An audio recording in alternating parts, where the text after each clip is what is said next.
Disney.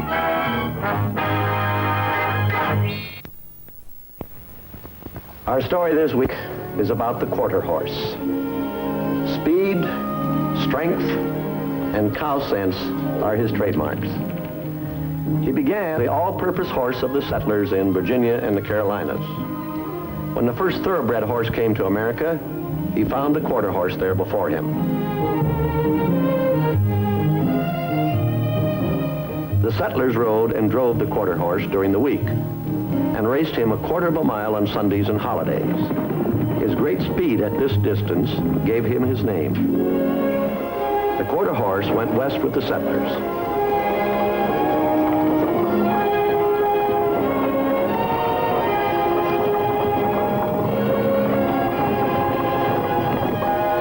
He worked his way by herding cattle, carrying the mail, and even unwittingly helped many a bank and train robber make a fast getaway.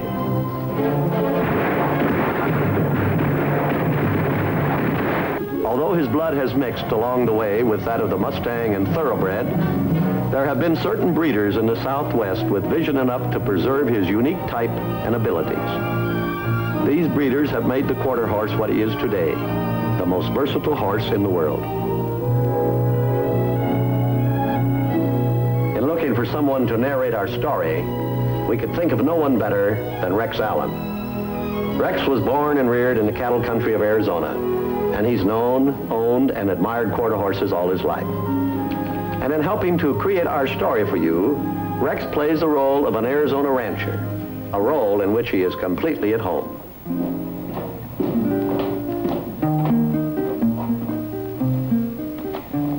You know, almost every ranch that has a horse has a tack room, a place where they keep bridles and saddles and all the rest in one place. As you can see, mine sort of got out of hand here in the last few years because I've always been interested in the history of the Southwest as seen through the equipment of its horsemen. And these saddles can tell us a lot. This one is one of the oldest. It was ridden by an old Mexican caballero many, many years ago, long before the Southwest was even a part of the United States. Now, there's quite a change between then and now. The horses and saddles are both better now. The quarter horse was good to begin with, but he's even better now. In the story I'm about to tell you, you'll visit some of the most famous ranches in the Southwest, ranches that wrote quarter horse history. And you'll see what the cowboy and his horse are like today. Now, here on the wall, we have pictures of two great quarter horse stallions that have to do with our story. Now, this is Driftwood. His colts have carried a lot of good ropers to the rodeo pay window. And here's Cardinal, a sire from the famous King Ranch in Texas. He carries a lot of the blood of Old Sorrel, which is the foundation sire for all the King Ranch quarter horses. Now, our story concerns a certain quarter horse mare and her owner, a girl named Elena Vasquez from an old California ranching family. It all started when Elena discovered something I didn't know. That I had a mare and a filly who were the last of a great line of quarter horses started by her grandfather many years ago. She sure wanted to buy that mare. And I was just as sure I didn't want to sell her. And one day Elena came to Arizona to my ranch. And even though she knew that mare wasn't for sale, she just had to see her anyway. Bring him on in, Joe.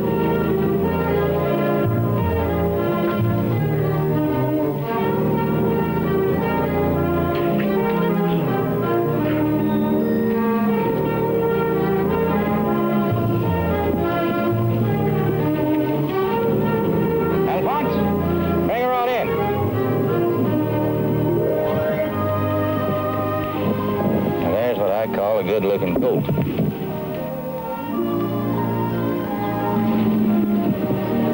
Short ears in the back. If you won't sell me the mare, will you sell me the filly? You've got me in a kind of an embarrassing position, Miss Vasquez. I know you'd like to have the bloodline back in the family, but to tell you the truth, I've started a little breeding program about a year ago, and that mare is the most important part of it. I may have quite a little of that stock around in a few years. Why don't you come back and take a look then? Well, looks like your mind's made up. It is. I hate to disappoint you altogether. We're working some cattle over in the Mesquite Corral. Would you like to step on a horse and help us a little while? I'd love to. Come on.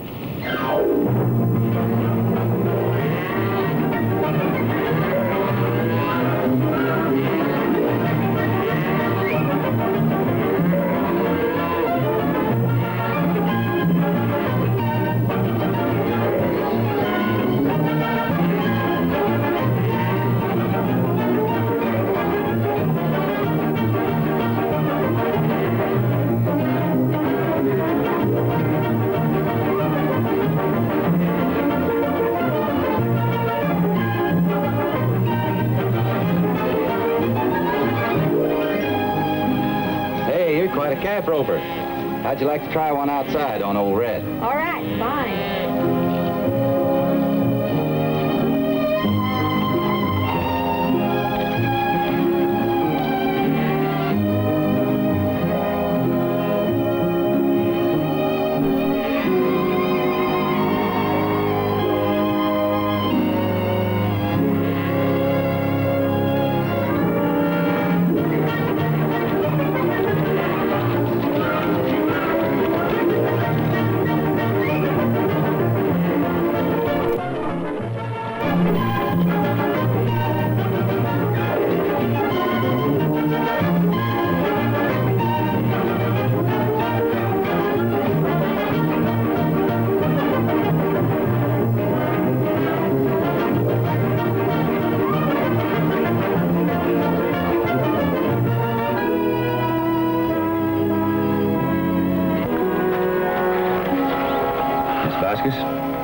I guess you've hit a soft spot in me, but I'm going to let you have that filly. Do you mean it? We'll wean her in about 6 months, and I'll ship her out to you. You'll never regret it.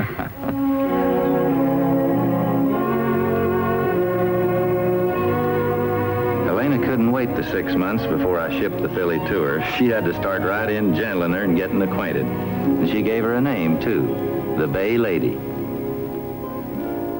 And then when things were worked out to everybody's satisfaction, something happened to change it all.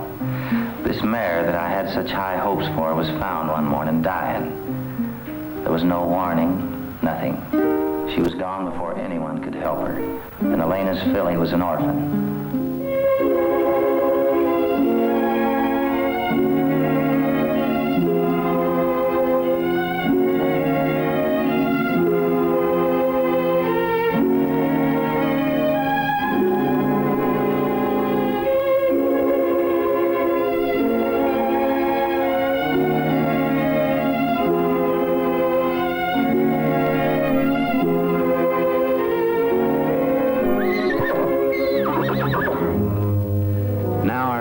Was to feed and care for the little one until we could find her a foster mother.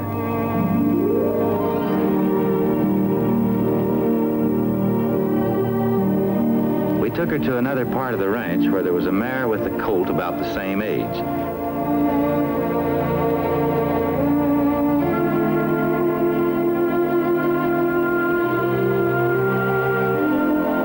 This mare was a good and had plenty of milk for 2 colts. So we hoped she would accept the orphan. But she wanted nothing to do with the little Bay Lady. Then luck and looking brought us a lame old work mare that had lost her colt. After her other experience, the young'un was kind of cautious.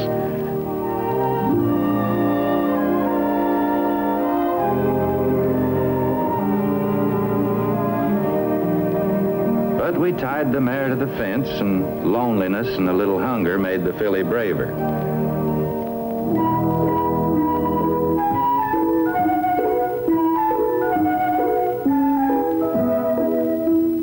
Our problem was solved when the old mare took her on as if she'd been waiting for her.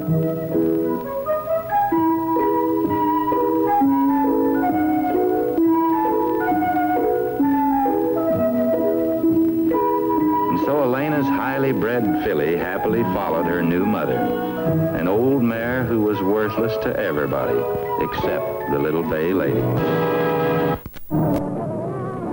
There was a new man working on this outlying part of the ranch, and he just figured the mare's colt was her own, and like the others, that they were of no breeding we wanted to keep.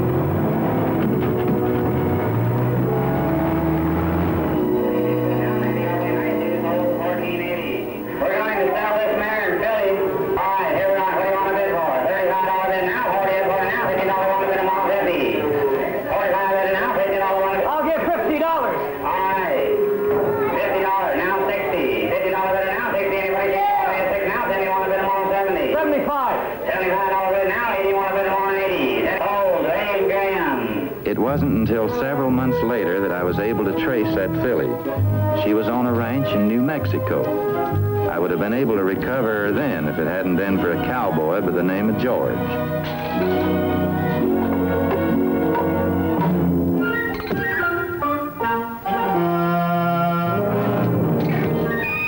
If he hadn't gotten so fed up with fence fixing, things would have taken a different turn, and Elena Vasquez would have had her filly back in California.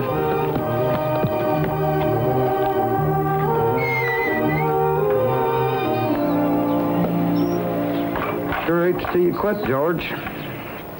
Well, Abe, you're all through cattle work now, and I don't take much of this fence building. I think I better be on the road. I wish you'd stay a little while longer. I'm kind of short right now and be in better shape to pay you. Well, isn't there something we could do so I could get on the way? The only thing I know, I got this Wiener filly here, and if you'd consider taking her for what I owe you, why, I'd be glad to let you have her. How's she bred, Abe? They tell me her mother's a workmare, but I don't believe it. She looks too good.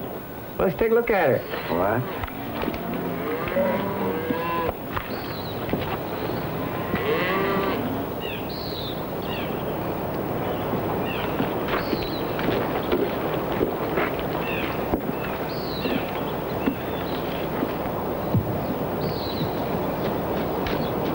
I like her, Abe. I'll take her. Well, if she suits you and if you think it'll settle it, why, it's a deal.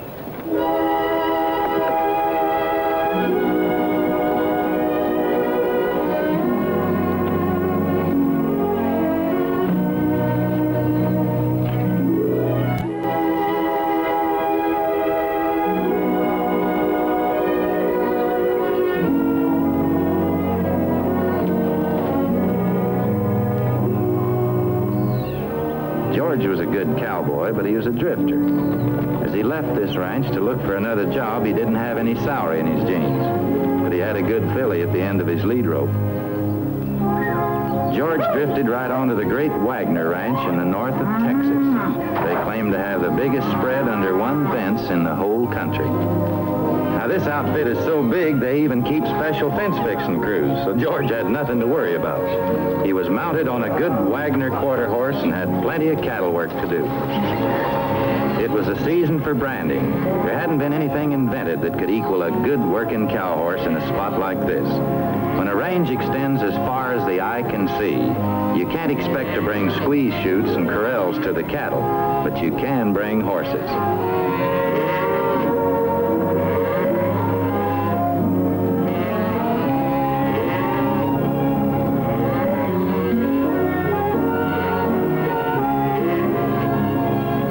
Cowboys were earmarking, branding, and vaccinating for the dreaded blackleg. This life calls for tireless men and horses. There's no time clock.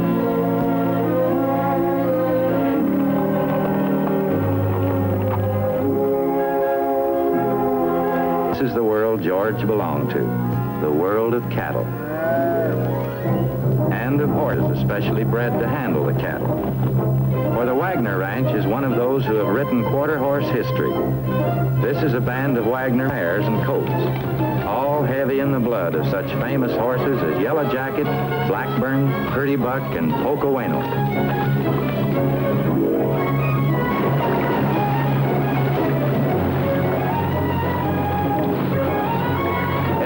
These horses was bred to maintain the highest quarter horse standards. They're close coupled, sturdy of muscle, and they run free as the deer that are still abundant on these ranges.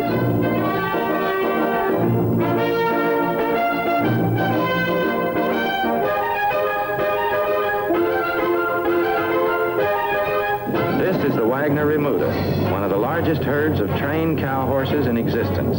They're being rounded up and brought to one of the cow camps to supply the cowboys with fresh horses for the rest of the day.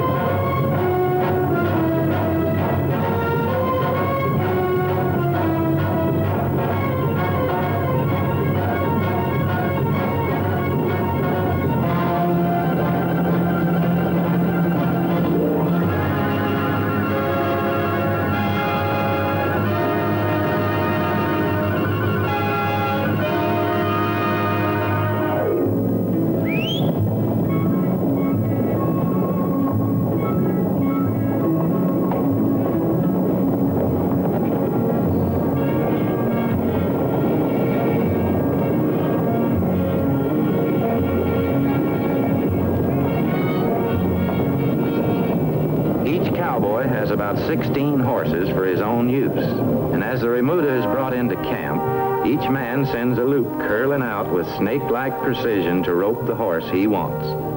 Every one of these quarter horses has been bred for a specialized ability called cow sense. What is cow sense? Well, maybe it can be described best by just watching this little Texas quarter horse named Jody Earl as he cuts a heifer from a herd.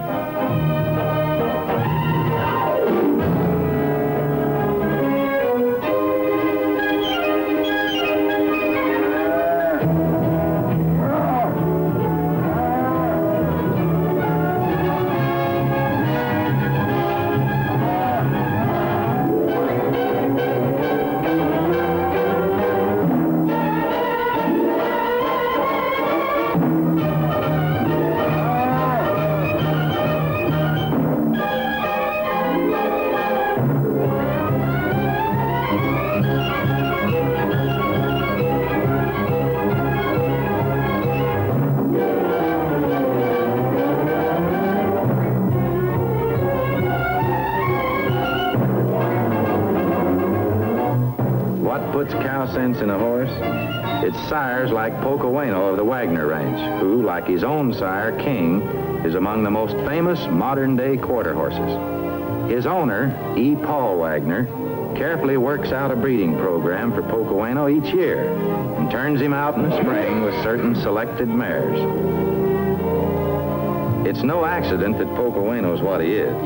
He's descended from Traveler, a fountainhead of great modern running quarter horses, and through him to an amazing horse named Xantanon, who left a legacy of incredible stamina, heart, speed, and cow sense, and to none of his line in larger quantity than he left to Pocoano. And so, in this atmosphere of fine livestock breeding, some of the yearling Wagner mares welcomed the new Cowboys filly to spend the next years just eating and growing.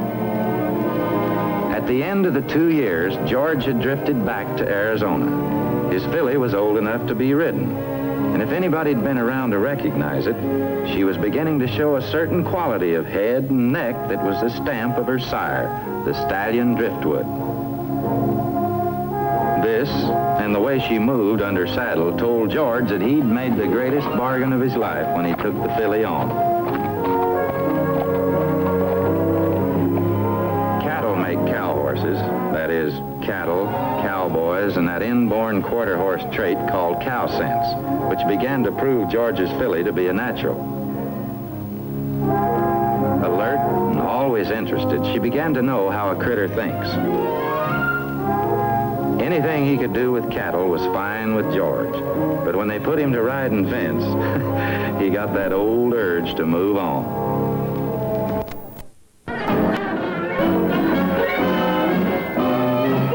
While I was visiting around at a rodeo one day out behind the chutes, a bay mare caught my eye.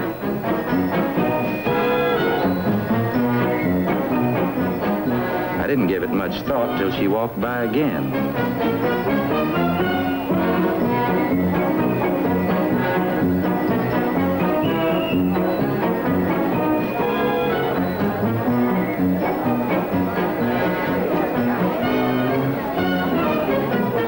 I introduced myself to the boy that was on her and asked him how she was bred. That head and neck had made me look twice.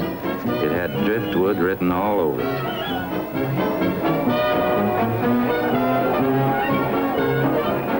I had a hunch. Yep. Her teeth showed the right age, and even the spot on her forehead matched. Then I went up into the grandstand to watch Harley May and his little quarter horse in the bulldogging. Harley's one of the country's top rodeo professionals.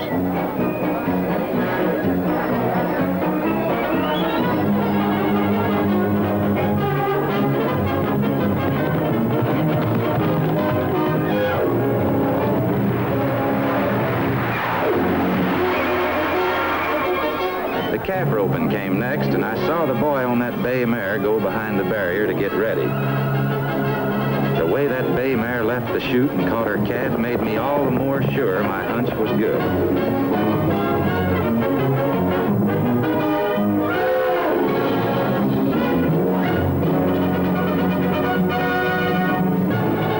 And I made up my mind I wouldn't leave the grounds that day without getting a real line on that mare. Since I'd just barely met the bay mare's owner, I didn't know that he was one of those cowboys that can't let the dice alone.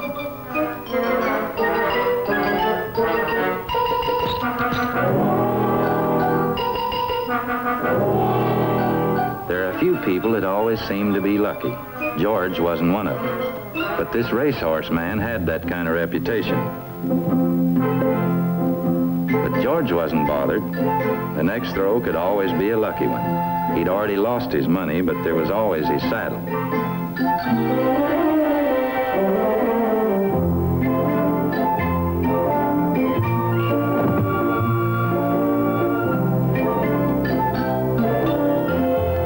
Today, the galloping dominoes were passing for only one man. But with a true gambler's optimism, George was sure that if he could stay in the game long enough, he could beat the odds. The stakes were getting higher.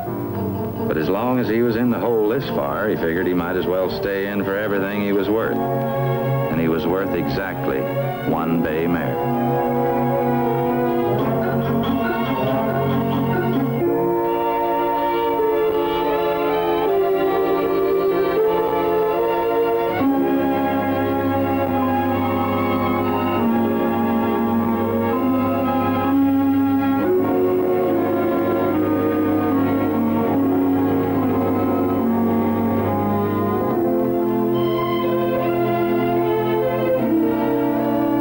Didn't take long.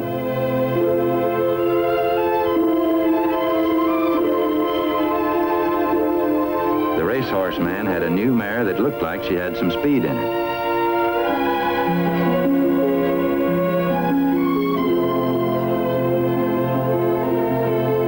After the rodeo, I looked up the cowboy because I wanted to keep tabs on that mare until Elena could see her. But I was one dice game too late. Now, wait a minute, Elena. It may not be the Bay Lady, but it sure could be. Yes, all the information I can get seems to fit her. And the man that won her, yes, well, he's a horse race man, and I understand he's going to run her Sonoita this weekend. And if I don't miss my guess, he'll run her in a claiming race. I think it'd be worth your trip to drive over here and take a look at her yourself.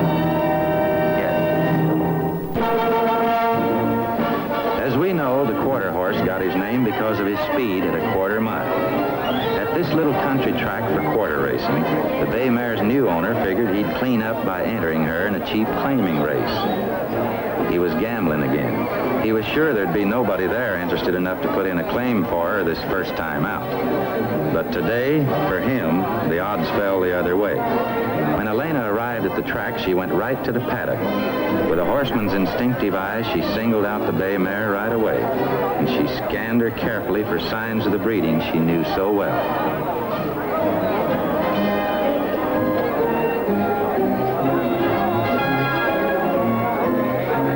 The horses were on their way to the starting gate, and there was just enough time to put in a claim.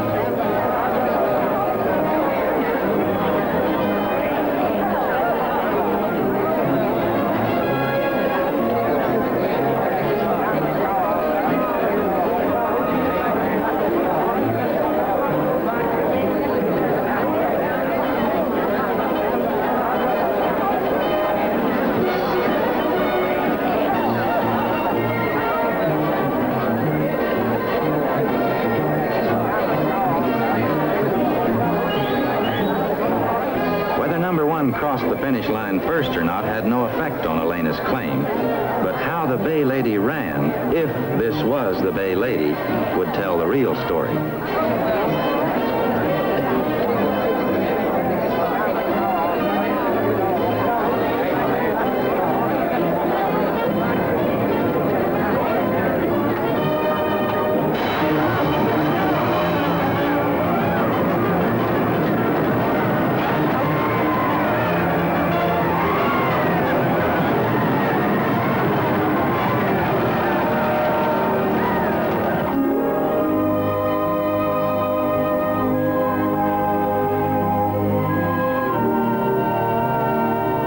Wasted no time starting for home. As far as she was concerned, this mare's real career was just beginning.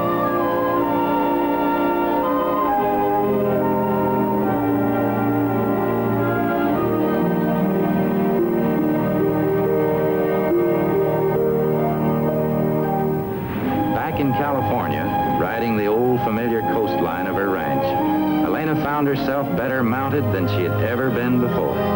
Working the cattle had never been so easy as it was now on the Bay Lady, because it was the Bay Lady. The American Quarter Horse Association had helped Elena and me retrace the mare's trail until there was no doubt of her identity.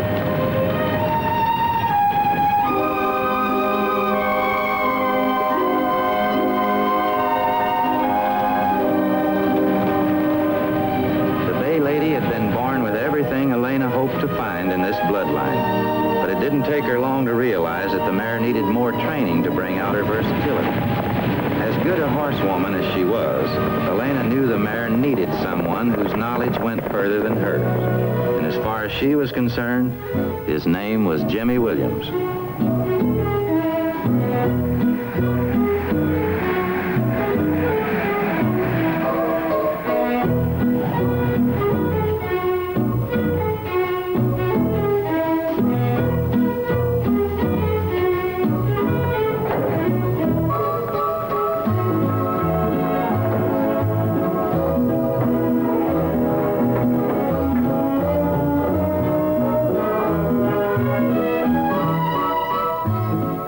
Saw what Elena had brought him, he recognized a type that every reined horseman hopes someday to get.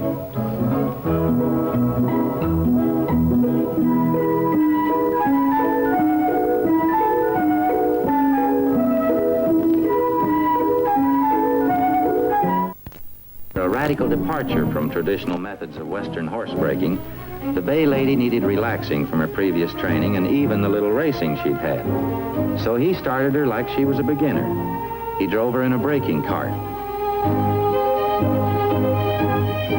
This set her head position, and with the weight of the cart, gave her balance and movement, particularly in leading with the inside foot as she circled either to the right or to the left.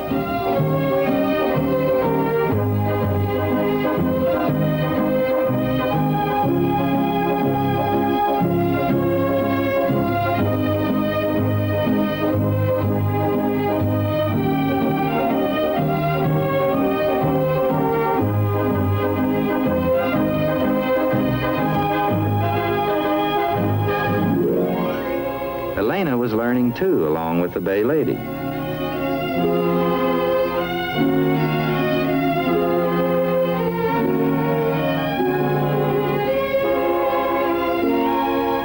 An audience of curious yearlings watched the Bay Lady's education, not realizing that they were getting a glimpse into their own future.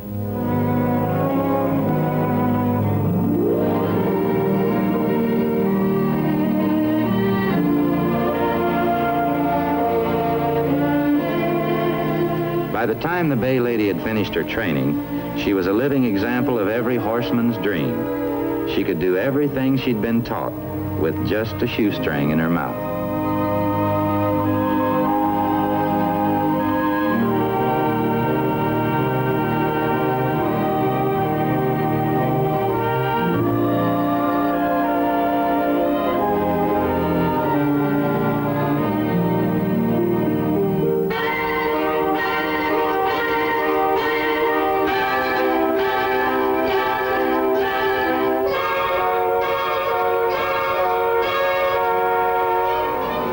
Elena's hopes for the Bay Lady were realized in the show ring, where she got a chance to prove her natural ability and training.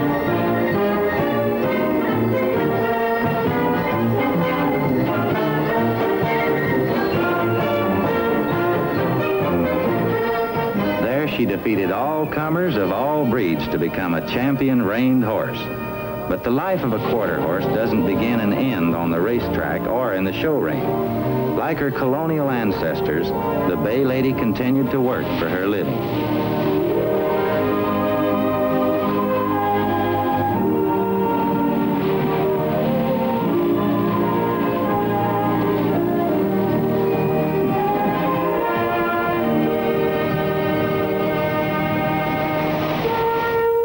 When the Bay Lady left California, it was to fulfill the destiny Elena had planned for her. She was to be bred Great King Ranch of Texas.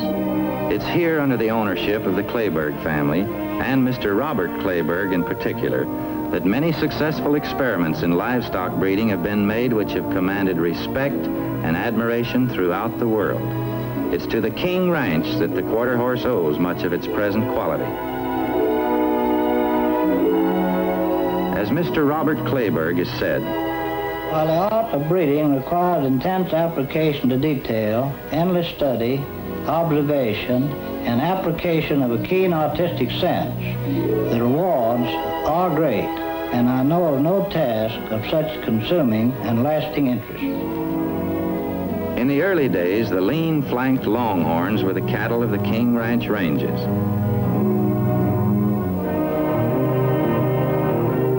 They could travel all day, but they didn't take much beef to market.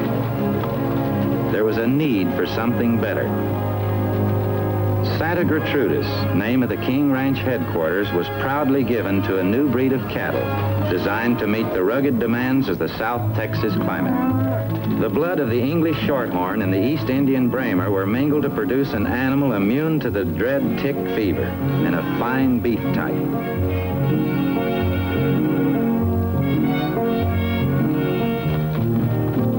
Cattle don't just grow. It always takes men on horseback to work them. Like the horses they ride, these men are born and bred to the work they do.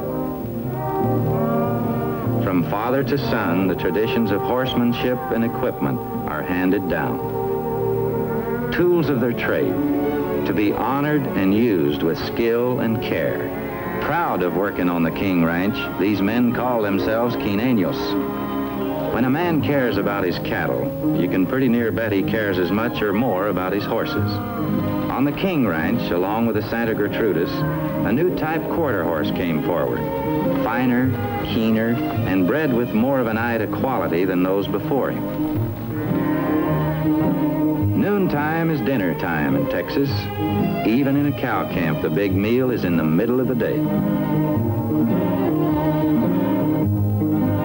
Good beef seasoned by the smoke of the mesquite wood fire. Beans with a flavor borrowed from across the border.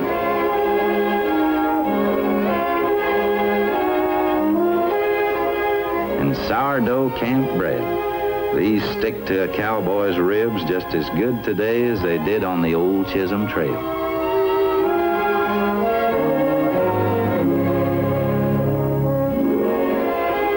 This was the day the Bay Lady was to arrive at the King Ranch. She was to be bred to hired hands Cardinal. Richard Kleberg, who supervises the quarter horse breeding operations, had seen the Bay Lady and watched her work.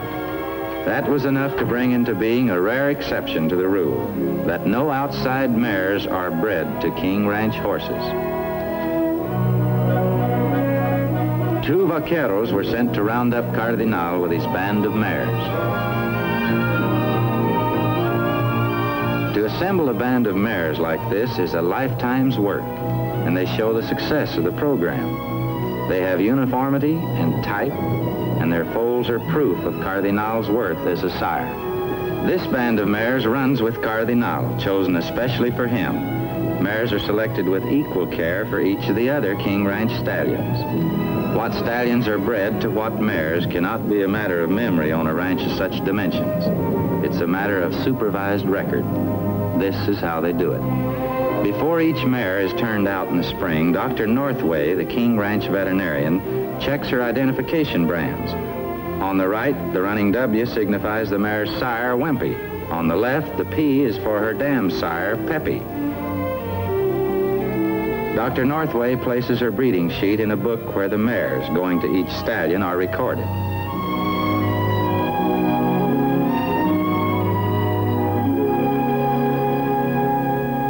As the Bay Lady was not a King Ranch mare, the stallion was to be brought to her. When she arrived, Richard Kleberg wanted his Uncle Robert to see her work, and Elena's foreman was glad to have the chance to show her off.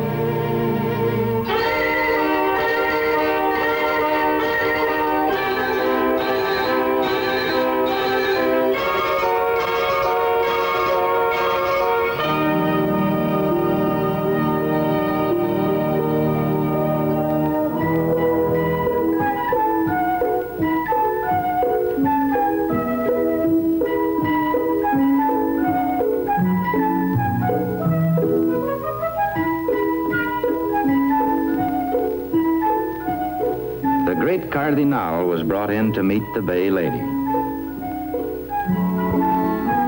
Elena's plan to carry on her grandfather's dream was about to become real. Elena had turned the Bay Lady out in one of the mountain pastures to await the birth of her colt. They had figured through past experience that the heavy winter weather would be gone and the feed was good there too. But the Bay Lady's life had been molded by the unexpected, and this time was to be no exception. A freak storm came blasting down out of the northwest. All the other brood mares had been brought down into the lower pastures. The Bay Lady was not among them. When her time was due, evidently she had left the herd looking for a more isolated spot to have her colt.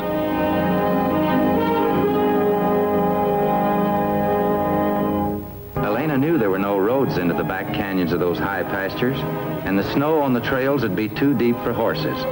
The only way to spot the Bay Lady would be by helicopter.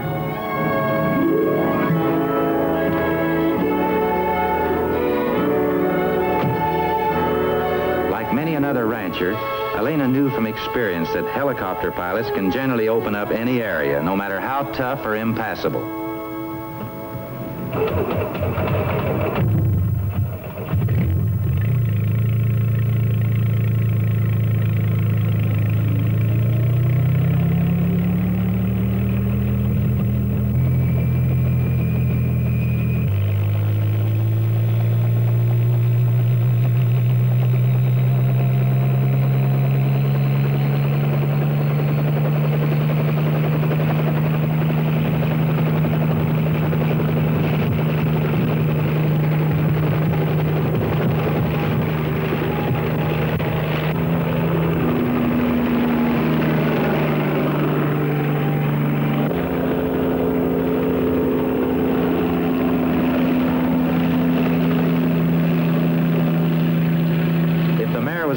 She wouldn't likely be too far away, but the big hazard was flying in among the trees to try and spot her.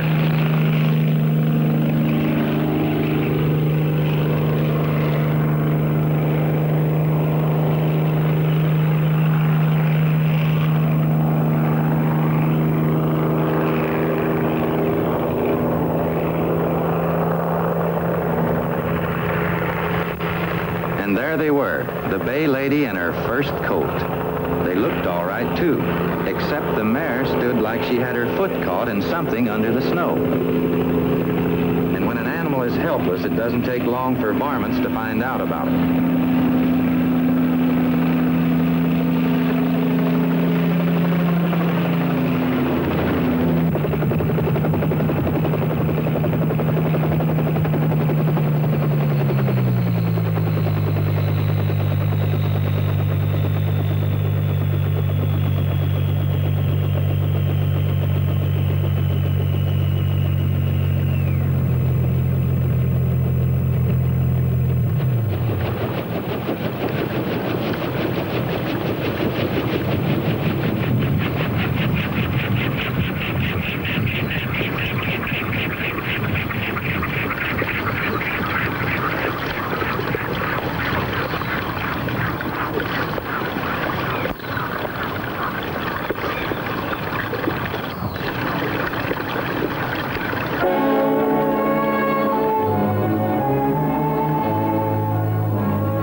It was the hidden fork of a buried branch that wedged her foot.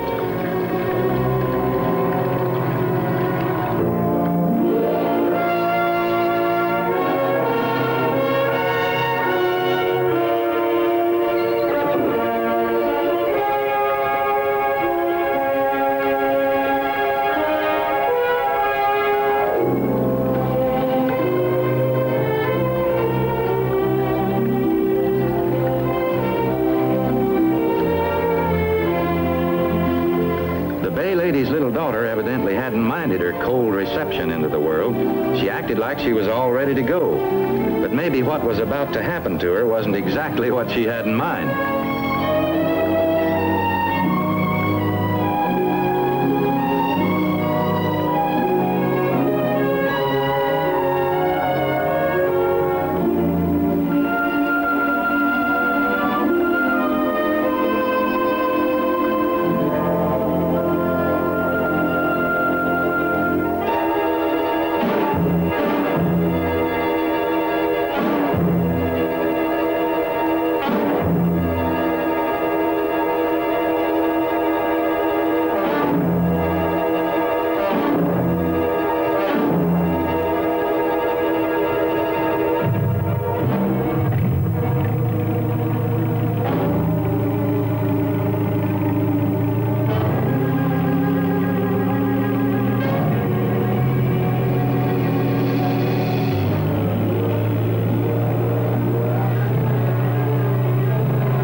better have that filly over the hill to one of the ranch line camps in a matter of minutes. But Elena and the Bay Lady were just going to have to slog it out by themselves.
It was no surprise to Elena that the mare and the filly came through the rough going in such good shape.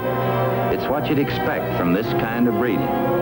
In all quarter horse history, there have been certain great individuals like the Bay Lady who have tested and expanded the limits of past performance.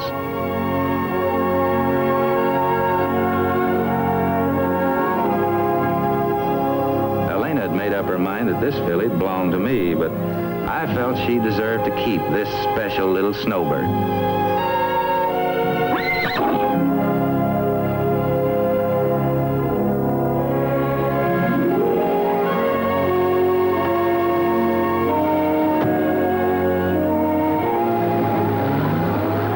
The quarter horse has come a long way since the early days. What new greatness lies ahead is the kind of a challenge that'll be joyfully and willingly met by those like Elena and the Bay Lady.